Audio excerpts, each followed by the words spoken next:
O Senhor esteja convosco.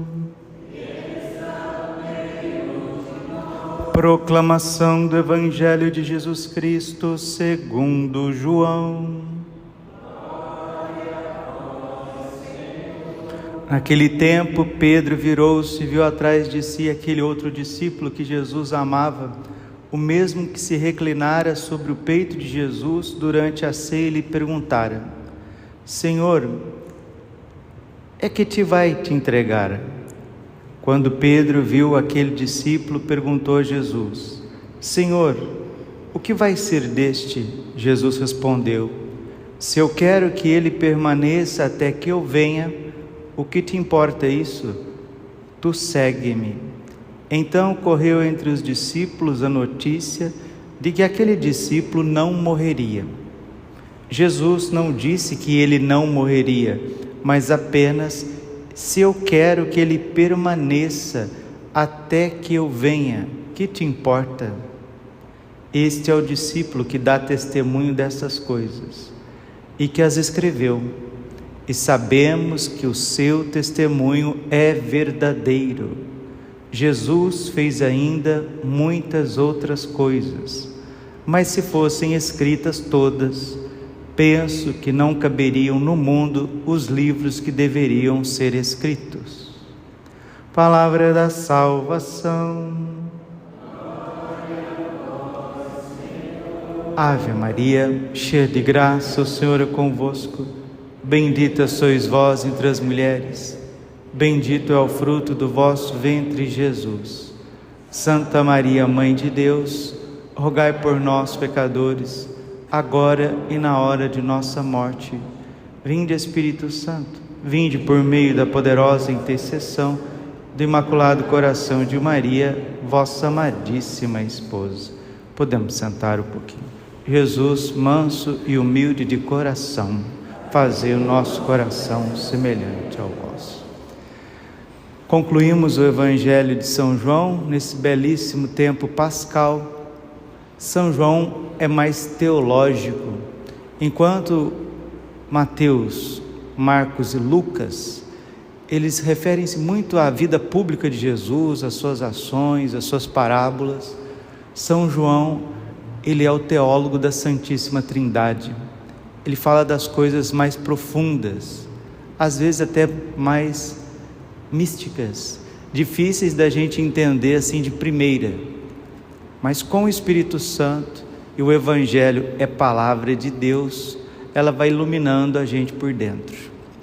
Ouvimos muito o diálogo de Jesus com os apóstolos na Santa Ceia, do capítulo 13 ao capítulo 17, principalmente o capítulo 17, que é chamada a oração sacerdotal de Jesus. Jesus falando que vai vir um outro paráclito. Padre, o que é paráclito? Paráclito é uma palavra grega, significa defensor, advogado, aquele que defende, que faz as vezes. Mas se vai vir um outro paráclito, quem que é o primeiro paráclito? É Jesus.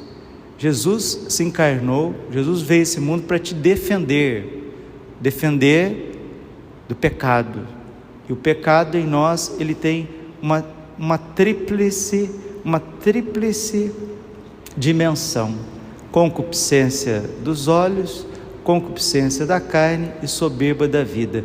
Jesus veio para nos defender primeiramente de nós mesmos, porque o mal enraizou dentro de nós. O salário do pecado é a morte, Romanos 6, 23. A consequência dessa concupiscência é a morte. A morte, primeiramente, é a morte do coração, porque aquele que não ama permanece na morte, de São João.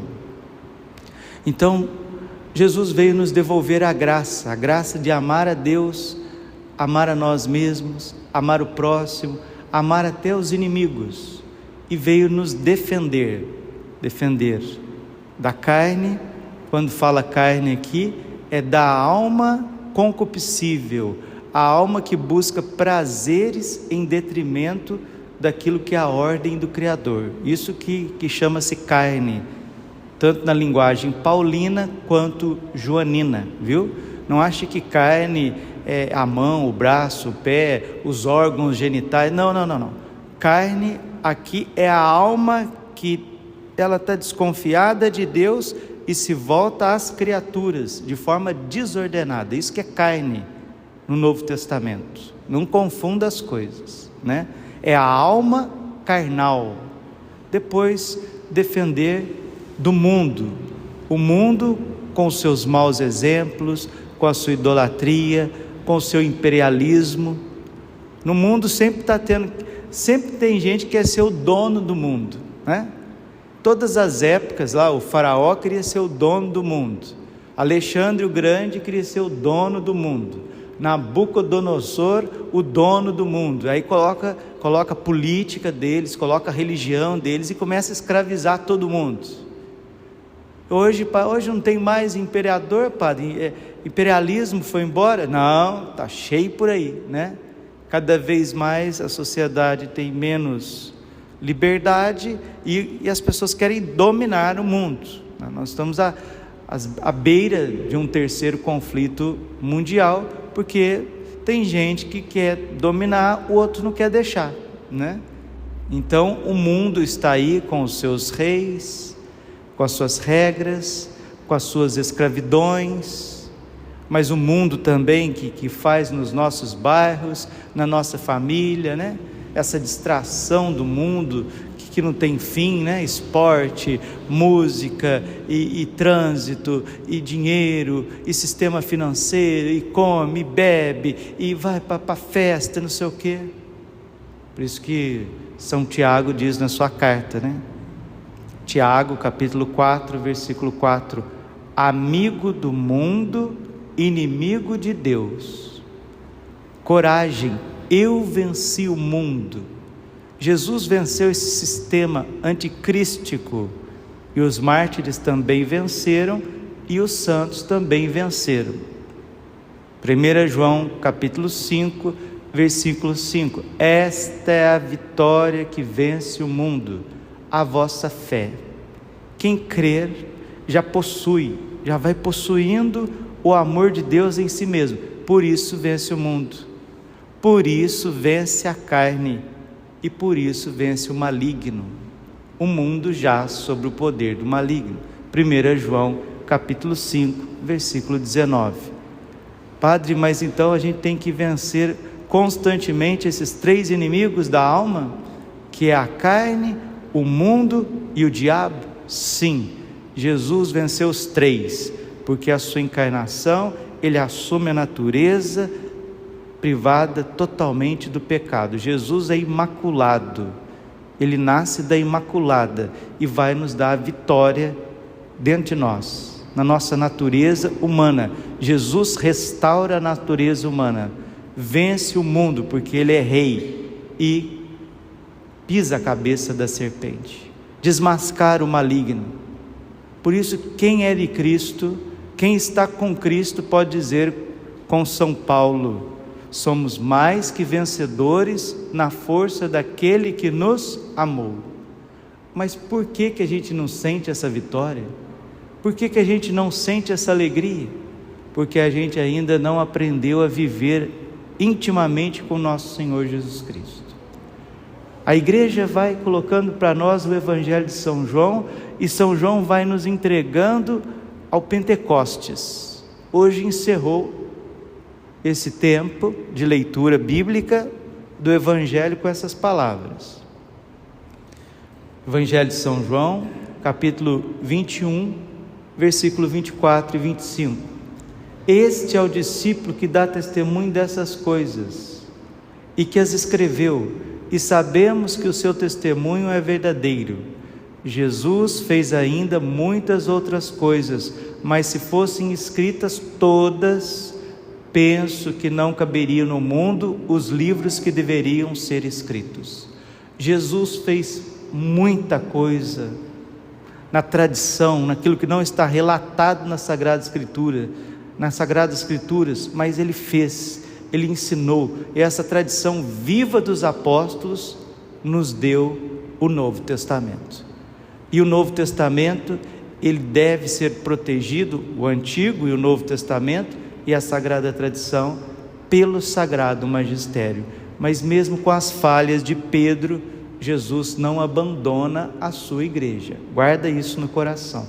Mesmo com as inúmeras falhas de São Pedro, desde o dia que Jesus chamou São Pedro Papa, até o dia que São Pedro morreu, lá na colina do Vaticano, crucificado de cabeça para baixo, Jesus nunca abandonou o seu apóstolo, o príncipe dos apóstolos, o Papa. Ele nunca foi abandonado por nosso Senhor Jesus Cristo.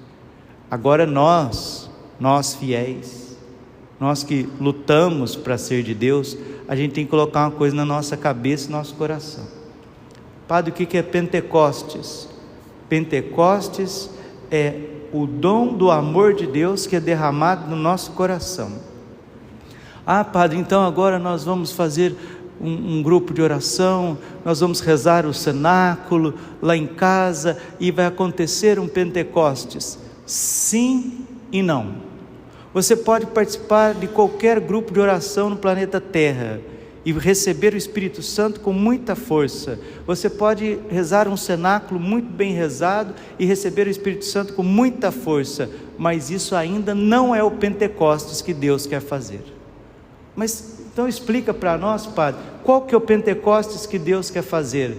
É levar-nos para a quinta morada, é levar-nos para a via iluminativa. Se eu sou uma alma de primeira morada, de oração vocal, e vou num grupo de oração fervoroso, belíssimo, e peço um Pentecostes, eu vou experimentar o que as almas experimentam constantemente na quinta morada. Na quinta morada. Se eu rezo um cenáculo bonito, se eu rezo um cenáculo, né? Padre Gobi vinha aqui, já rezou cenáculo com 60.000 pessoas. Todo mundo sai cheio do Espírito Santo. Aquilo é um aperitivo do que é a quinta morada. Padre, o que é quinta morada? Linguagem de Santa Teresa d'Ávila, é aonde o Espírito Santo reina dentro de nós. O Espírito Santo, a Santíssima Trindade, ela mora dentro de nós, mas nós moramos fora de nós. Nós vivemos fora. São João da Cruz diz: quem busca Deus fora cansa, porque Deus inabita a alma do justo. Ó beleza antiga e tão nova, eis que estava dentro e eu fora. Os teólogos, os grandes místicos são claros. Na quinta morada acontece o Pentecostes. Deixa eu ser mais claro. Quem ainda não avançou na vida de oração e de penitência, sempre com o auxílio da graça de Deus, tem amor por Deus? Sim.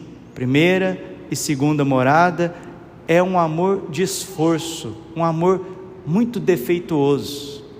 Terceira e quarta morada é um amor de afeto, um amor mais apaixonado, mas ainda interesseiro, até mesmo pelos afetos, até mesmo pela consolação. Na quinta morada acontece Pentecostes. A pessoa esquece de si mesma, já os pecados cessam, não tem mais pecado, acabou o pecado. Nossa, você está dizendo que a pessoa não é pecadora mais, que não pode pecar? Não, tudo pode acontecer por causa do livre-arbítrio, mas é como se colocasse assim, um churrasco na tua frente e um monte de esterco. Dificilmente uma pessoa vai escolher um monte de esterco perto de um churrasco. É isso que acontece na quinta morada. A alma está tão impregnada de Deus, está tão cheia de Deus, que ela é incapaz de ofendê-lo assim, ordinariamente. Aí acontece aquilo que está escrito na primeira carta de São João, capítulo 5, versículo 18. Todo aquele que nasceu de Deus não peca, se acautela e o maligno não o toca. As almas de quinta morada, ou seja, já evoluídas na oração e no recolhimento, elas têm um desejo somente: amar, conhecer, amar e servir a Deus até o derramamento do seu sangue. Isso é Pentecostes. Padre, mas o grupo de oração não é Pentecostes? Sim e não. É Pentecostes da parte de Deus, ainda não é da nossa parte. Somos muito carnais, mundanos e egoístas. Padre, o cenáculo feito com Nossa Senhora, coisa bonita, é Pentecostes? Sim, da parte de Deus, não da nossa parte, que insistimos muitas vezes somente na oração vocal, não aprendemos a rezar, porque não tem quem nos ensine a rezar. Senhor, ensina-nos a rezar, como João Batista ensinou os seus discípulos. Aí a gente parte da oração vocal para a oração afetiva, para a meditação, oração afetiva. Depois a gente começa já a recolher com mais simplicidade, com mais facilidade. É a terceira morada, onde a alma já tem mais penitência, mais disciplina, não precisa de tantos livros para rezar. Com a Sagrada Escritura ela encontra Deus em si, e com a graça de Deus, com a liberdade de Deus, com a misericórdia de Deus, Deus vai tocando essa alma e levando ela para a oração de quietude.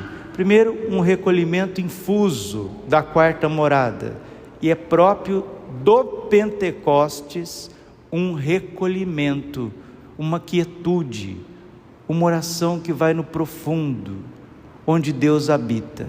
A partir disso, aí já é o matrimônio espiritual, é onde se realiza plenamente todos os dons, frutos e carismas do Espírito Santo. Esse é o itinerário de todo padre. Todo padre deveria trilhar isso daí, porque esse é o itinerário dos apóstolos. Jesus fez isso com os apóstolos e quer fazer conosco. Padre tem que ler um livro para acontecer isso. Olha, primeiro queira, deseja. Como diz Santo Tomás de Aquino, a sua irmã, ela perguntou para ele: Tomás, o que eu devo fazer para ser santa? Queira, deseja. E ser santo aqui não é ficar posando de bom mocinho para os outros não, hein? Cuidado com isso daí, né?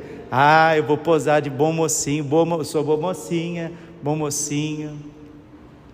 Santidade é caridade, santidade é a vida de Deus transbordando na nossa vida. Isso é Pentecostes, isso é Pentecostes. Então vamos pedir a Deus nosso Senhor, que revelou os seus mistérios aos apóstolos, os apóstolos transmitiram a nós, e hoje, pelo mistério da igreja, aqui estamos. Aqueles que não confessaram, busque a sua confissão, porque Deus não habita num corpo, numa alma sujeita ao pecado. Sabedoria, capítulo 1. O Espírito Santo foge do pecado, foge das paixões, porque isso é animalesco. Quando Jesus estava perto de Herodes, Herodes começou a caçoar de Jesus, Herodes começou a indagar Jesus, Jesus abaixou a cabeça e não falou nada, porque Deus não se comunica com as paixões, com as pessoas mundanas. Ele tem misericórdia, ele tem amor, mas ele não se comunica. Não há intercâmbio de amor com as pessoas entregues às paixões, com a mentalidade mundana, e infelizmente aqueles que já se tornaram escravos de Satanás. O Senhor quer libertá-los. E como que acontece essa libertação, Padre? Confissão, arrependimento. Arrependei-vos e convertei-vos, para que os vossos pecados sejam perdoados. Atos 3,19. Aí vem o Espírito Santo. Reconhecei os vossos pecados, porque se dizemos que não temos pecados, enganamos a nós mesmos. Mas se reconhecemos nossos pecados, 1 João capítulo 1, versículo 8 e 9, Deus aí está, fiel e justo, para nos perdoar os pecados e nos purificar de toda iniquidade. Um coração arrependido, um coração que confessa suas iniquidades, suas mazelas, ele está livre para receber o dom de Deus. Gálatas capítulo 5, versículo 13. Hoje deve celebrar crisma, né? Os bispos devem crismar muitas pessoas hoje, muitos jovens, muitos adolescentes, adultos devem ser crismados hoje. E sempre na missa do crisma a liturgia da palavra é essa: Gálatas capítulo 5, versículo 13 e seguintes. Vós, irmãos, fostes chamados à liberdade, não abuseis, porém, da liberdade como pretexto para prazeres carnais. Está vendo? Pelo contrário, fazei-vos servos um dos outros pela caridade, porque toda a lei, todos os mandamentos de Deus se encerram num só preceito: amarás o teu próximo como a ti mesmo. Levítico 19, versículo 18. Mas se vos mordeis, se vos devorais, vede que não acabeis por vos destruirdes a si mesmos, uns aos outros. Está vendo? Quando tem muitas paixões, quando tem muitas rixas, brigas, está longe do Espírito Santo, muito longe. Digo-vos, pois, versículo 16, deixai-vos conduzir pelo Espírito, assim não satisfareis os apetites da carne. O que é carne aqui? É o ouvido, nariz, a boca, o corpo? Não, carne é a alma concupiscível, a alma que está buscando prazeres sensíveis, paixões o tempo inteiro. Porque os desejos da carne se opõem aos do Espírito. O Espírito aqui é o Espírito Santo, é Deus mesmo. Os apetites da carne se opõem aos desejos do Espírito, e estes aos da carne, pois são contrários uns aos outros. É por isso que não fazeis o que quereríeis. Se, porém, vos deixar guiar pelo Espírito, não estais sob a lei. Ora, as obras da carne são estas: fornicação. Está vendo? Tem gente que acha que o sexo é humano, então nós somos sexuados, então vamos fazer sexo do jeito que a gente quiser, com quem que a gente quiser, aonde que a gente quiser. Não, isso é obra da carne, isso é uma desordem, isso é a autodestruição do indivíduo, e é a primeira obra da carne aqui elencada por São Paulo. Ora, as obras da carne são estas: fornicação, impureza, libertinagem, abuso da liberdade, idolatria. Deus está para o norte, o idólatra vai sempre para o sul. Isso é idolatria. A contramão de Deus é idolatria. Superstição. A pessoa diz que é cristã, diz que é católico, mas tem figa, tem ferradura, tem pulseirinha vermelha. Pulseirinha vermelha, para que isso? Isso não é um sacramental. Pulseirinha que o católico precisa usar é pulseirinha, correntinha com Nossa Senhora, o escapulário, Santo Terço, medalha de São Bento. Pulseirinha vermelha, superstição. Então pondo tudo isso nas crianças, colocando tudo isso nas crianças. Para que é isso? Vamos ter formação, vamos ser formados por Deus.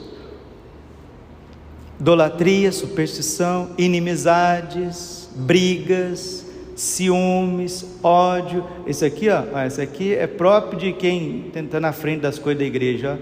Brigas, ciúmes, ódio, ambição, discórdia, partidos. Não tem, né? Isso não tem dentro da igreja não, né? Tem pouquinho essas coisas, né? Invejas. Olha a lista, tudo obra da carne. Pentecostes, pai, quero Pentecostes. Pentecostes, sim. Aí não se converter para ver se tem Pentecostes, vai não aprender a rezar, fazer penitência para ver se tem Pentecostes. Tem nada. E a prova é a vida da pessoa. A prova está estampada nas nossas atitudes, sejam individuais, sejam elas em grupo. E a sociedade então nem se fala. Invejas, bebedeiras. Aí São Paulo vai aumentando o tom, né? Bebedeiras, orgias e outras coisas semelhantes. Dessas coisas vos previno, como já vos preveni: os que a praticarem não herdarão o reino de Deus. Olha, quem não herda o reino de Deus vai para onde, gente? Para o inferno. Ao contrário, O fruto do Espírito, olha o primeiro fruto do Espírito. É aqui que nós precisamos, hein? O fruto do Espírito já começa a te dar calma para rezar. A oração afetiva, a meditação, a oração de simplicidade, porque os frutos do Espírito acalmam o coração. Os frutos do Espírito é caridade, amor por todas as pessoas, um amor divino, alegria, paz, paciência, afabilidade, bondade, fidelidade, brandura, temperança, equilíbrio.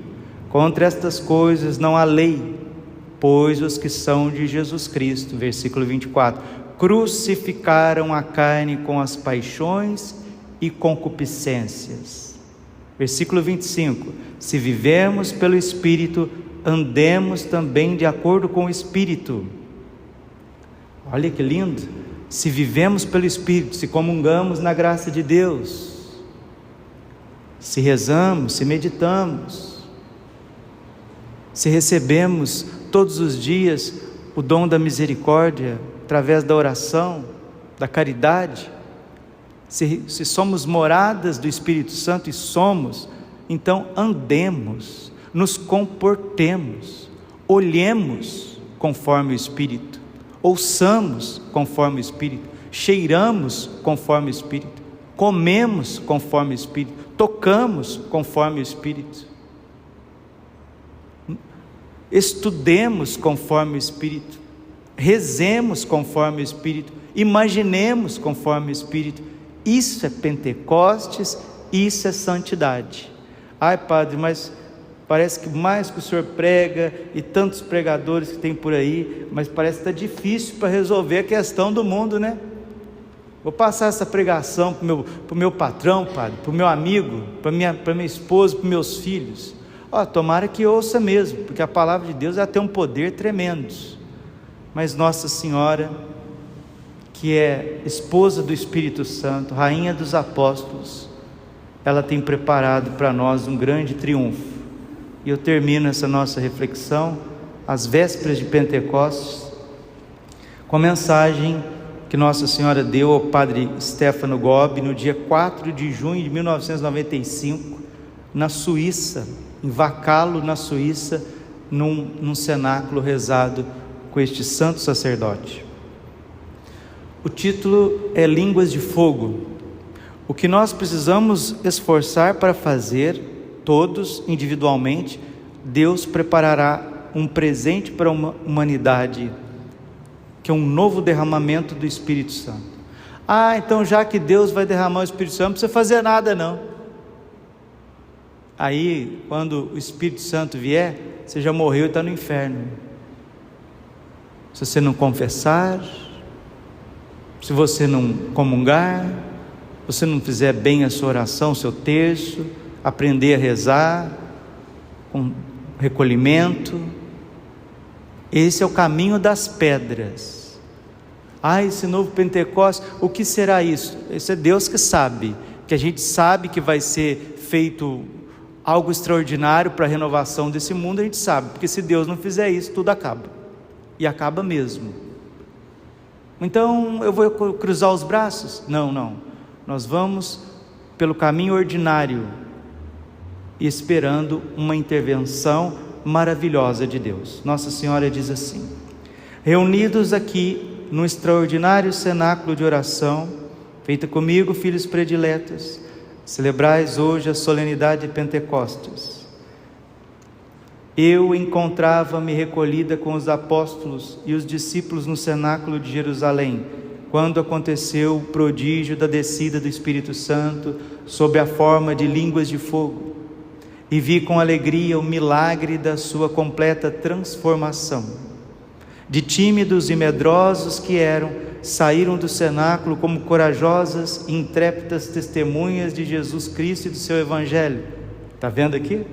Eu estava explicando que a quinta morada da vontade de morrer por Deus, de derramar tudo por Deus. Está vendo? Está vendo?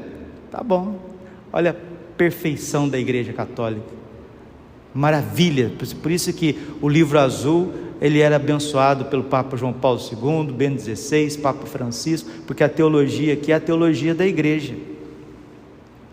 No cenáculo espiritual do meu coração imaculado, deve agora realizar-se o prodígio acontecimento do segundo Pentecostes. Por vós invocado e esperado, descerão novamente sobre a igreja e sobre a humanidade milagrosas línguas de fogo. Línguas de fogo divino trarão calor e vida à uma humanidade que se tornou gélida por causa do egoísmo, do ódio, da violência e das guerras. Assim a terra se tornou árida.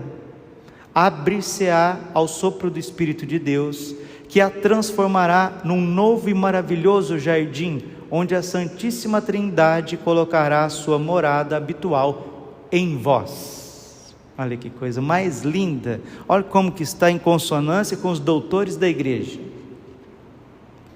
Línguas de fogo descerão para iluminar e santificar a igreja, que vive a hora da tenebrosa apostasia, do Calvário, e é ferida nos pastores e no rebanho, abandonada, traída pelos seus, expostas ao vento impetuoso dos erros, invadida pela perda da fé e pela apostasia.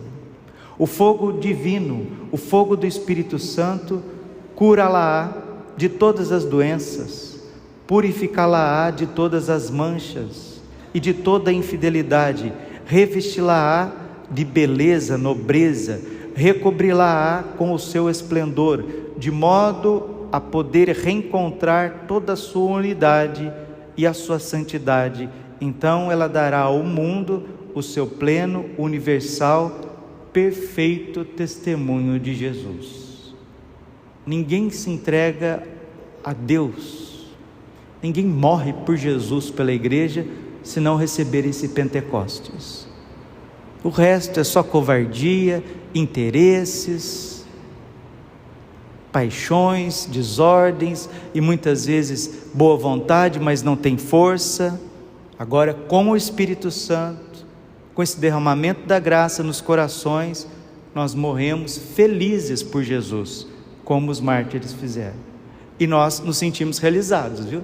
Essa frustração que o ser humano tem aí, não é de dinheiro não, viu? Eu estou frustrado porque eu não tenho dinheiro. Eu estou frustrado porque meu casamento não vai bem. Estou frustrado por causa disso. Não, você está frustrado porque você não encontrou Deus em si mesmo. Esse é o motivo de toda a frustração do ser humano. A pessoa que encontrou Deus em si e vive a partir desta casa, né? A partir desse castelo interior, é feliz, tem esperança, e essa esperança não decepciona. O fogo divino, as línguas de fogo descerão sobre todos vós, meus pobres filhos, tão enganados e seduzidos por Satanás e por todos os espíritos malignos que obtiveram nestes anos o seu grande triunfo. Hoje nós estamos vivendo o triunfo do Satanás. Olha o mundo do jeito que está, olha as pessoas do jeito que estão, olha a luta da igreja como que está. Hoje é o triunfo de Satanás, por isso nós estamos tudo com essa cara. A cara nossa, de felicidade, todo mundo abatido, pode ir em qualquer lugar. É o triunfo de Satanás, Nossa Senhora está falando. Calma, virá o triunfo do Espírito Santo, virá o triunfo da misericórdia. Mas aqueles que fazem o deverzinho de casa já começam a mudar o coração, já começam a mudar o semblante.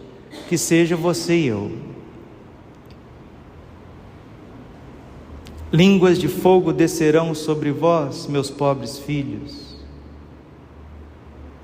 Assim sereis iluminados por esta luz divina, e vereis a vós mesmos, vereis a vós próprios no espelho da verdade e da santidade de Deus. Será como um pequeno juízo que abrirá a porta do vosso coração para receber o grande dom da divina misericórdia.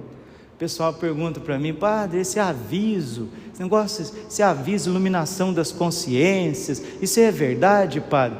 É, meu filho, quando você faz um cursilho, você recebe um aviso do Espírito Santo. Quando você faz um acampamento, você recebe um aviso, você recebe uma iluminação na tua consciência. Quando você participa de uma boa missa, isso aí já aconteceu comigo umas centenas de vezes, de eu fazer uma boa homilia, as pessoas procurar durante a semana, o mês: padre, eu fui tocado naquela missa, padre, o senhor falou, iluminou a minha consciência. Mas não é o padre Braulio, é o Espírito Santo. Mas quantas pessoas que vêm numa missa? Várzea Grande tem 250 mil pessoas. Não tinha que as 250 mil pessoas ir na missa? Não precisava não, é só a senhorinha aqui, o senhor e aquela meia dúzia de menina ali, de rapazinho, e pronto. E o resto? O resto é do mundo, da carne, do diabo?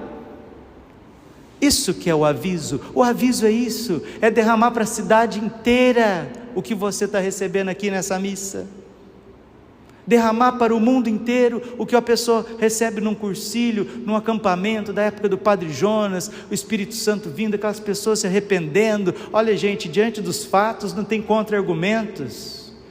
Veja a pregação do Monsenhor Jonas Abib, do Padre Léo, trouxe milhares, milhões de pessoas para a igreja. Por quê? Porque ali está sendo derramado o Espírito Santo. O outro Paráclito está vindo defender você, defender a humanidade da carne, do demônio e do mundo.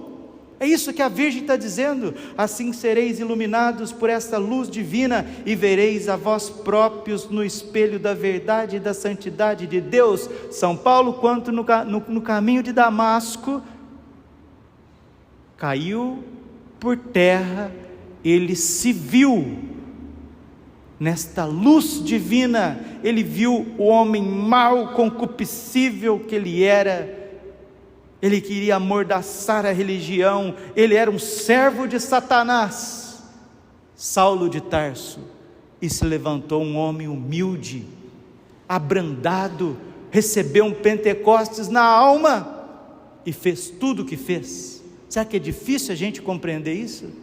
Será que é difícil o ser humano dizer: amém Senhor, venha a nós o vosso reino? Mas é difícil, hoje está tudo muito difícil, mas Nossa Senhora está intercedendo pela igreja, pela tua família, por mim, por você, por nós.